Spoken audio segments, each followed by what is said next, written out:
வணக்கம் நேயர்களே, சத்தியம் சாத்தியம் நிகழ்ச்சிக்கு வரவேற்கிறோம். அடையாறு ஆற்றங்கரையோரம் இருக்கக்கூடிய அனகாபுத்தூரில் உள்ள காயிதே மில்லத் நகர், தாய் மூகாம்பிகை நகர், சாந்தி நகர், எம்ஜிஆர் நகர் 3வது தெரு ஆகிய இடங்களில் வசித்து வரக்கூடிய ஒரு 500க்கும் அதிகமான குடும்பத்தினரை அப்புறப்படுத்தக்கூடிய நடவடிக்கையை நீதிமன்றத்தினுடைய உத்தரவின் பேரில் அதிகாரிகள் மேற்கொண்டு வருகின்றனர்.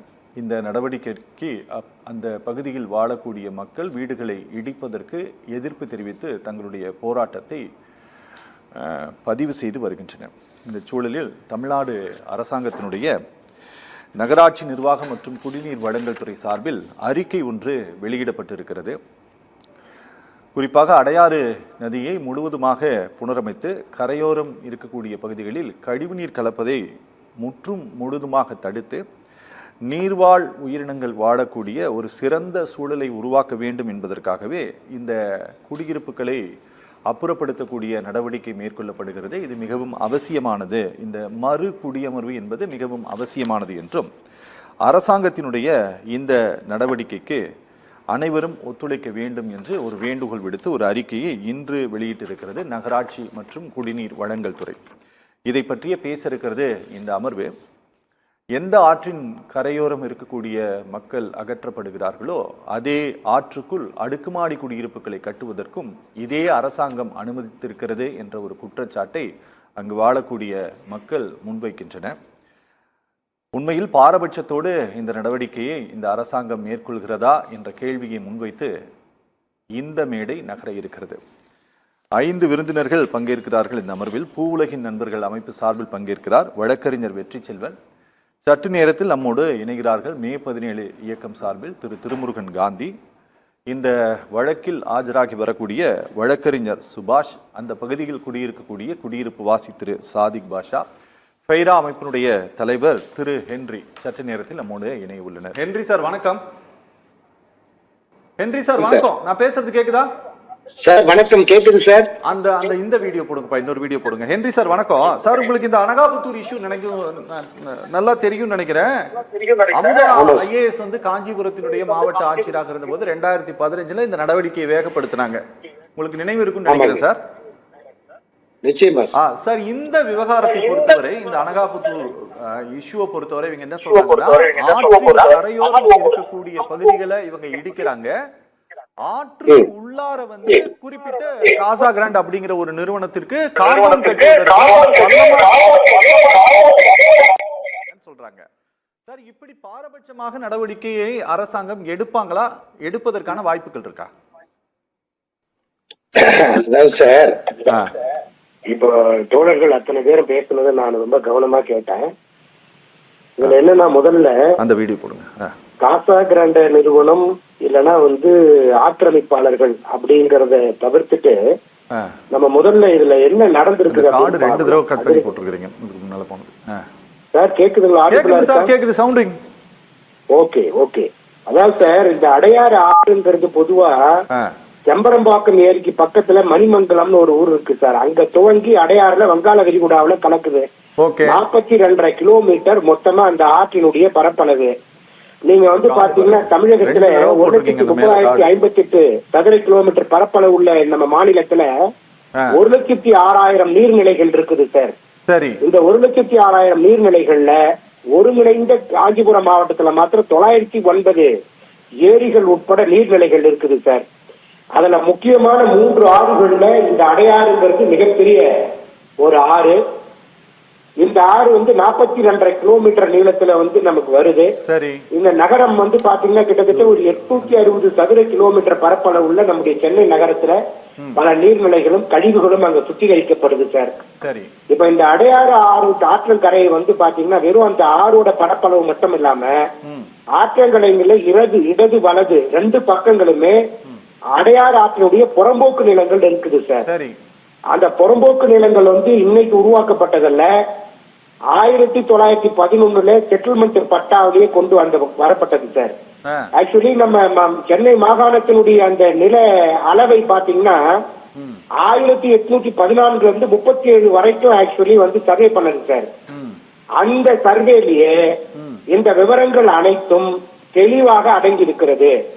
நீங்க சர்வே செட்டில்மெண்ட் சர்வேவா இருக்கட்டும், ரீசெட்டில்மெண்ட் சர்வேவா இருக்கட்டும், யூடிஆரா இருக்கட்டும், வருவாய்த்துறை பதிவேடுகள்ல மிக தெளிவா இந்த 42.5 கிலோமீட்டர் ஆறு என்ன அகலம் நீளம்ல இருக்குது, ஆற்றினுடைய இரு புறங்களிலும் அந்த கரைகளுடைய புறம்போக்கு நிலங்கள் என்ன இருக்கிறதுங்கிறத மிக தெள்ள தெளிவா வருவாய்த்துறையினுடைய பதிவேடுகள்ல தெளிவா இருக்கு சார்.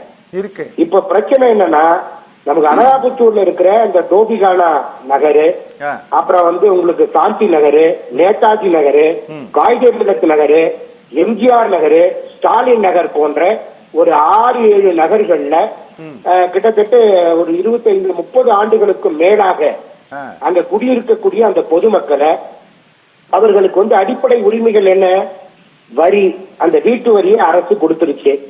இரண்டாவது மின் இணைப்பையும் அரசு கொடுத்துருச்சு. அவர்கள் அத்தனை பேரும் அந்த சேர்த்து வைத்த பணத்தை வைத்து தங்களுக்கு தகுதியானபடியில தேவையானபடியில அடுக்குமாடி குடியிருப்புகளை நல்ல தளம் போட்ட வீடுகள் எல்லாம் கட்டி முடிச்சுட்டாங்க. ஒன்று, அரசு இந்த நிலத்தை வகைப்பாடு மாற்றம் செய்வதற்கான முயற்சியை மேற்கொண்டு அவர்களுக்கு பட்டாவை மாற்றம் செய்து கொடுத்திருக்கலாம். முதல்ல அந்த புறம்போக்கு நிலம் ஆட்சேபனைக்குரியதா ஆட்சேபனை அற்றதா அப்படிங்கறத பாக்கணும். ஏன்னா 2015 அதிரடி அமுதா மேடம் எதை பத்தியும் கவலைப்படாம அந்த ஆக்கிரமிப்புகளை அத்துணையும் ஜேசிபி வச்சு புல்டோசர் வச்சு அங்க எல்லாத்தையும் உடைச்சி அப்புறப்படுத்தினாங்கன்றது எல்லோருக்கும் தெரியும். பிறகு 2018ஆம் ஆண்டு இப்படி அரசு புறம்போக்கு நிலங்கள்ல வீடு கட்டி குடியிருக்கிறவர்களை அங்கிருந்து அப்புறப்படுத்தி மறு குடியிருப்பு அமர்த்துவதற்கு ஒரு ஆணை 465 ஒரு அரசு வருவாய்த்துறை ஒரு ஆணை இட்டது சார். மாநிலம் முழுவதும் நீர்நிலைகள் உள்ளிட்ட ஆட்சேபகரமற்ற இதெல்லாம் ஆட்சேபனைக்குரிய புறம்போக்கோ அதுல வீடு கட்டி இருக்கிறவர்களுக்கு நோட்டீஸ் சர்வ் பண்ணி முறையா அவர்களை அப்புறப்படுத்தி அந்தந்த பகுதிகளிலேயே ஆட்சேபனை இல்லாம அன்அப்ஜெக்ஷனல் லேண்ட் என்ன இருக்கோ அதுல அரசு ப்ராப்பரா அவர்களுக்கு முறையா ஊராட்சி பகுதிகள் சொன்னா 3 சென்ட் அளவுக்கும், நகராட்சி பேரூராட்சி பகுதிகள் 2-2.5 சென்ட் அளவுக்கும், மாநகராட்சி பகுதிகள் குறைந்தபட்சம் 1 சென்ட் அளவுக்கும் நிலத்தை கொடுத்து அரசுடைய திட்டங்களின் அடிப்படையில் அவர்கள் வீடு கட்டி கொடுக்கணும் அப்படிங்கிறது அந்த அரசு ஆணையினுடைய சாராம்சம், நோக்கம் சார். சரி. ஆனால் நீதிமன்றம் பல வழிகாட்டுதல்களை கொடுத்த பிறகும் இப்ப நீங்க திடீர்னு இந்த காசா கிராண்ட், அதாவது சார் நீர்நிலைகள்ல நீங்க வீடு கட்டுறது தப்புனா மொத்தமா தப்புதான். நீங்க சொல்லக்கூடிய இந்த காசா கிராண்ட் நிறுவனம் என்பது நீங்க சிஎம்டிஏ, அதாவது சென்னை பெருநகர வளர்ச்சி குழுமத்துல பிளானிங் ஏரியா, நான் பிளானிங் ஏரியான்னு இருக்குங்க. சரி. இந்த பிளானிங் ஏரியா தற்போது சிஎம்டிஏ 1189 சதுர கிலோமீட்டர் சார். ப்ரொபோஸ்ட் 5904 சதுர கிலோமீட்டரா மாற போகுது. சோ அப்ப பிளானிங்ல நீட்டா எந்தெந்த சர்வே நம்பர்லாம் பிஆர் பிரைமரி ரெசிடென்சியல், எதெல்லாம் மிக்சட் ரெசிடென்சியல், எதெல்லாம் ஃபேக்டரிஸ், இண்டஸ்ட்ரீஸ், இன்ஸ்டிடியூஷன் சொல்லி வகைப்படுத்தி இருக்கிறாங்க. சோ வகைப்படுத்தப்பட்ட நிலங்கள்ல கட்டுநர்கள் கட்டும் பொழுது நீங்க அந்த அடையாறு ஆறை பொறுத்த வரைக்கும் சிஆர்ஜெட், கோஸ்டல் ரெகுலேட்டரி ஜோன் அப்படின்னு வரும் சார். சோ அந்த கோஸ்டல் ரெகுலேட்டரி ஜோனை பொறுத்த வரைக்கும் மிடில் ஆஃப் த ரிவர்ல 100 மீட்டர்ஸ்க்கு அப்ரூவல் கொடுக்க முடியாது. அதே போன்று ஆறுகள், ஏரிகள், குளங்கள், குட்டைகள் இருக்குதுன்னு சொன்னா அதை ஒட்டி 3 மீட்டருக்கு நோ டெவலப்மெண்ட் ஏரியா, என்டிஏ அப்படின்னு சொல்லி சொல்லுவோம். அதை மட்டும்தான் நீங்க 3 மீட்டர் விட்டுட்டு நீங்க பேலன்ஸ் எல்லாமே நாம்ஸ் படி கட்டிட திட்ட அனுமதி பெற்றுக் கொள்ளலாம் சார். நீங்க இந்த அடையாறு ஆற்றங்கரையை ஒட்டி அவங்க கட்டி இருக்கிற அந்த இடம் வரைக்கும் பட்டா வருதா இல்ல அரசு புறம்போக்கு நிலமா அப்படிங்கறது ஆவணங்களை பார்த்துதான் நம்ம முடிவு பண்ணணும்.